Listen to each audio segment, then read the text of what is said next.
Pinten Aku teh biasa teh. Oh, nya kameramen Anu cek Ayana cek iris. buukeun teh cenah ge anu ieu teh sebelum nama baong cenah.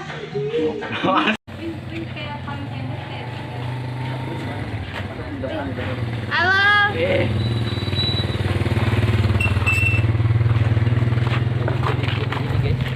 Pasang Malang tutup.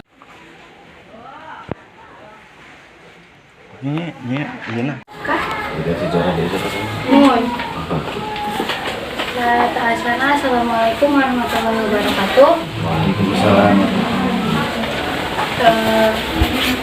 Kami perwakilan dari sekolah SMK Cendekia Utama ingin meminta waktu Bapak sedikit untuk berwawancara bersama kami. Adapun kita perkenalan dulu aja deh sama bapaknya. Ya, saya dengan Ragil di sini. Kebetulan memang di desa Singasari ini saya di tugasan khusus dari pihak Yayasan Pantai Adik Pati Ewangga di Kabupaten Kuningan sebagai pelestari situs atau cagar budaya yang mana di daerah Kecamatan Nuragung khususnya di desa Singasari ini lumayan cukup banyak terkait situs cagar budaya ataupun sejarahnya berdirinya desa Singasari, asal usulnya seperti apa. Itu kebetulan saya ada catatannya sendiri, tapi memang catatan ini tidak semua orang punya, bahkan di desa pun tidak ada. Ya, itulah salah satu kelemahan yang dimiliki oleh desa Singasari, tidak ada catatan khusus di desa. Ya, dari segi itu saya dari tahun 2011 melakukan penelusuran khususnya di desa Singasari ini, di mana memang generasi muda di desa ini tidak mengenal sejarah desanya sendiri. Inilah yang menjadi bagian kelemahan untuk generasi muda saat ini, gitu kan? Karena bagaimanapun kita sebagai generasi muda harus tahu sejarah asal usul, atau orang Sunda bilang itu kan purwadaksi. Kan ada pepatah orang tua Sunda dulu itu ulah hilap karena purwadaksi gitu. Sebagai papakem kita sebagai orang Sunda khususnya yang ada di Jawa Barat, kita tidak melakukan sejarah atau asal usul gitu. Nah, ya. Oke. Jadi Bapak apa? Dengan radio. Radio. Jadi Pak Radio itu profesinya itu sebagai apa? Kebetulan saya kalau Sabtu Minggu ada di desa, kalau Senin sampai Jumat saya di instansi Dinas Kearsipan Pemprov DKI Jakarta. Ya. Ini pas nyambung banget nih dengan kearsipan juga. Iya. Jadi apakah Bapak tahu tentang sejarah desa ini? Kalau untuk sejarahnya saya akan bercerita garis besar aja ya. Karena ini kan ada beberapa memang belum dikupas secara tuntas, nanti takutnya salah penyampaian. Iya. Karena bagaimanapun kan kalau sejarah tidak boleh kurang atau dilebihkan. Karena sejarah itu suci. Iya. Dari sisi mana dulu ini? Dari asal mula adanya Singasari itu gimana Pak? Asal mula desa Singasari. Ya. Ya. Jadi sebetulnya kalau kita berbicara sejarah itu kan ada fase-fasenya. Dari zaman sebelum Masehi, zaman sesudah Masehi, dan zaman Kualia ataupun era sebelum kemerdekaan. Nah, ini yang mau diceritakan dari saya apa yang dari zaman sebelum Masehi atau sesudah kemerdekaan? Secara garis Besar, ya udah. Berarti saya dari intisari sebelum zaman Masehi aja ya, Ya. supaya lebih jelas asal usul desa ini. Jadi sebetulnya nama desa ini awalnya bukan Singasari. Jauh sebelumnya pada zaman itu, sebelum Masehi, ini nama desa ini dikenal sebagai nama Sudi Mampir. Yang mana nama desa Sudi Mampir ini, kata Sudi Mampir itu diambil dari seorang ibu ratu, yang mana sosok tersebut berdiam atau mempunyai keraton yang sekarang menjadi kandang ayam sana tuh. Nah, itu sebetulnya situs cagar budaya. Yang memang salah satu kelemahan di sini itu kan tidak tahu sejarah. Jadi ketika ada pembangunan ayam asal bangun aja, jadi situs sejarahnya hilang sekarang.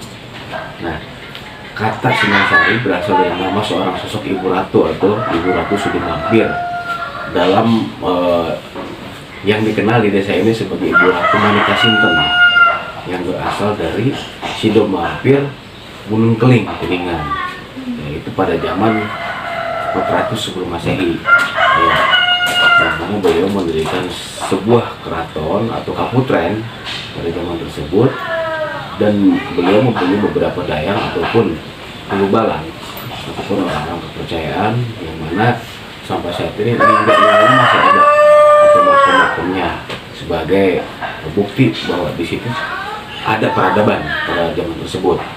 Nah, kalau saya tarik dari zaman itu ke sesudah Masehi, di Sinangsari ini atau Sudimampir, tepatnya di sebelah utara lapangan bola, itu kan ada nama kampung Kubang Sari. Nah, di mana di situ setelah zamannya Ibu Ratu Sudimampir atau Mbok Kasinten, berdirilah sebuah pedukuhan, yang mana pedukuhan tersebut dihuni oleh 8 suhunan atau 8 keluarga, yang mana pada waktu itu kepercayaannya masih menganut agama Buddha atau Sunda Lilitan tersebut. Nah, di mana kampung Kubang tersebut terjadinya adanya kampung Kubang setelah adanya peristiwa seorang pangeran dari Windu Herang, Kabupaten Kuningan, yaitu yang bergelar Pangeran Arya Adipati Rwangga atau yang lebih dikenal di sini sebagai Pangeran Anggawidata, karena beliau itu menata sebuah pedukuhan yang nantinya akan dijadikan sebagai pusat pemerintahan atau daerah. Hanya kampung Kubang sendiri dikenal sebagai lembur atau tempat kedudukan seorang yang bertahta. Pada waktu itu dikatakan sebagai seorang demang atau kalau sekarang kuwu lah gitu pada desa. Nah, setelah zaman itu baru diteruskan oleh seorang demang utusan dari Pangeran Cakrabona Cirebon, yang mana beliau bergelar demang Jati. Itu pertama ataupun demang pertama di wilayah Cakrabona Agung, itu terjadi pada tahun 1699, dimana setelah itu kan setelah zaman kewalian, kalau 1669 kan, kalau kewalian kan 1500 berakhir kewalian, dimana Raden Jatengki ini mempunyai beberapa pengawal atau orang-orang kepercayaan yang nantinya sebagai pamong desa, yang sekarang namanya kan pamong desa itu ya, dimana beliau mempunyai wilayah kekuasaan mulai dari Sinangsari, Desa Wilanegara, Desa Cipekdir, Desa Walahar, sebagai Desa Cigudang, mana pada waktu itu desa-desa tersebut dijadikan satu pusat pemerintahannya di Kubang atau sekarang Sinangsari. Pada tahun 1690 barulah terjadi pemindahan tempat dari desa atau kampung Kubang ke Daya, pusat Daya ada pada desa itu. Itu 1692. Zaman pada waktu itu diperintah oleh adik dari Raden Jatengki yang dimana namanya sebagai Demang Kertijaya atau Aku Kertijaya. Itu terjadi pada tahun 1692. Nah, setelah pada masa pemerintahan Kertijaya itu diteruskan oleh kubu Kastian, yang mana berasal dari Mawilangan Kabupaten Kuningan sampai pada zaman Kiai Sumitreja. Pada waktu itu Desa Sinangsari diambil alih oleh Desa Wilanegara. Kalau dulu kan Desa Wilanegara ikutnya ke sini. Nah, pada waktu Kiai Sumitreja, Desa Sinangsari ikut dari Cantilan ke Desa Wilanegara. Itu sebelum 1945 ya. Nah, pada waktu 1745 atau pada pas proklamasi yang dikemukakan oleh Bung Karno dan Bung Hatta, Sinangsari 17 Agustus 1945 berdiri sendiri sebagai desa tersendiri, memisahkan dari wilayah negara sampai sekarang. Tuh, dimana Sinangsari sendiri mempunyai 150 titik pusat peradaban atau titik cagar budaya. Sampai saat ini baru 10 titik yang berhasil ditemukan, dan saya sendiri di sini sebagai ketua paguyuban berusaha untuk terus menjaga, melestarikan apa yang sudah dibereskan oleh kita agar menjadi pengetahuan bagi generasi muda, khususnya yang ada di daerah Jawa Barat, itu kan agar mengenal jati diri sebagai bangsa yang besar. Karena bagaimanapun suatu bangsa itu dikatakan besar ketika bangsa itu mengenal jati diri, yaitu dengan sejarah para leluhurnya gitu. Oke, jadi sebelum dinamakan Sinangsari itu tadi itu desa Sudimahathir. Sudimahathir.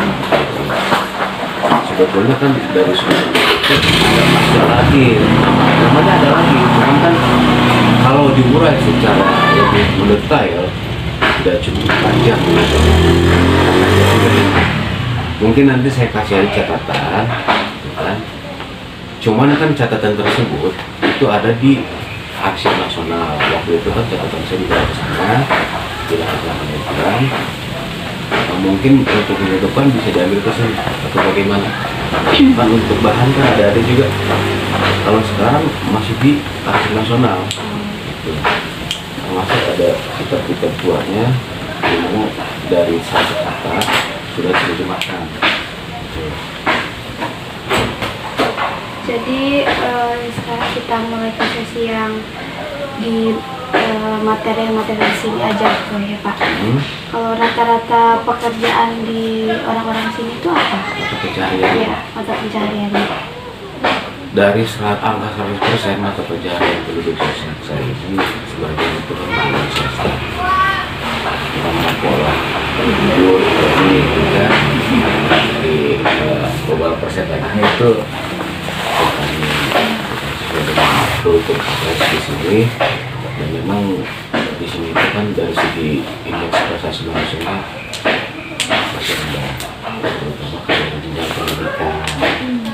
Jadi kalau anggapan jauhnya itu kan ya sudah kalian dagang aja gitu kan, nggak usah sekolah karena sekolah itu biaya.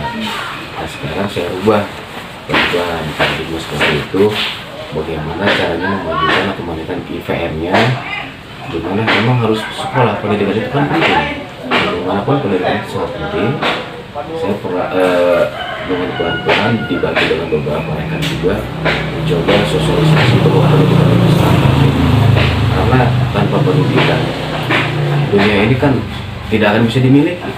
Karena dengan bekal pendidikan apapun yang akan diinginkan oleh seseorang itu kan pasti akan tercapai, karena sudah ada bekal ilmu ya kan. Satu berlewat ya. Yang kedua itu kan ada seni terbang. Tahu seni terbang? Nah itu kan seni terbang itu sekarang larinya ke daerah Bandung atau Peangan, padahal itu asli Kuningan. Nah, itu pencaksilat pun sekarang saya mau mulai merintis lagi, karena memang yang namanya warisan deh ya tidak boleh hilang, karena itu ciri. Terus setelah pencaksilat itu ada seni rudat. Tahu rudat? Kalau maka di daerah timur juga masih banyak lah, masih banyak sih sebetulnya, ada puluhan lah itu ya. Kalau untuk dari makanan mungkin atau apa? Segi makanan juga. Nah, kulinernya ya angling. Angling. Itu ciri khasnya angling. Tahu angling? Jadi dari tepung terigu dikumpulkan dengan gula aren asli, diaduk, diolah jadi adonan. Nanti itu dibungkusnya pakai daun pisang atau pisang kering karas namanya tuh. Nah itu memang ini sudah sangat langka. Ada aja kan nggak ada yang pernah melihat ya. Ini udah sangat langka. Di desa ini hanya tinggal satu rumah yang melestarikan. Itu ciri khas Sinangsari. Kalau untuk Sorabi segala macam sudah umum lah itu, Borono atau Bakwan itu. udah umum gitu.